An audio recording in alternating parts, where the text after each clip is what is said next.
অমাবস্যার একটি ঝড় রাতে তিন বন্ধু গোপাল, আকাশ আর রতন ঘর থেকে বেরিয়ে পড়ল মাছ ধরার উদ্দেশ্যে। রাতটা খুবই কালো ছিল আর বর্ষা খুব জোরে হচ্ছিল। ওরা তিনজন নদীর পাড়ে গিয়ে দাঁড়িয়ে পড়ল। অন্ধকারে কিছু দেখা খুবই মুশকিল। ওরা যেমন তেমন করে নদীর পাড়ে গিয়ে মাছ ধরতে বসে পড়ল। খানিকটা বসার পরেও ওরা একটাও মাছ পেল না।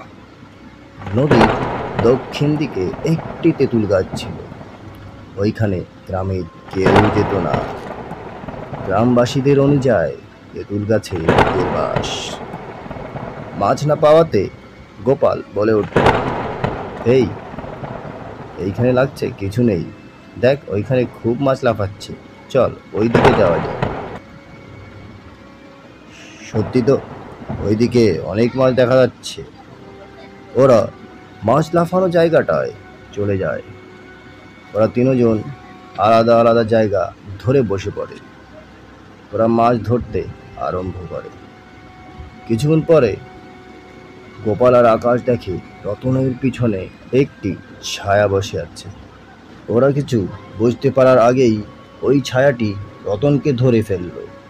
রতন চিৎকার করতে লাগলো, কিন্তু কিছুক্ষণের মধ্যে ওর চিৎকার শান্ত হয়ে গেল।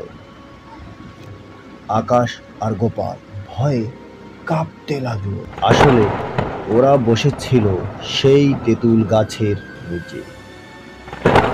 ওরা পালানোর চেষ্টা করতে লাগলো, কিন্তু ওরা আগে বাড়তে পারলো না।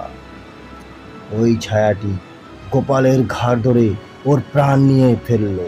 আকাশ প্রাণ বাঁচিয়ে দৌড়তে লাগলো আর কিছুক্ষণ পরে জ্ঞান হারিয়ে ফেললো।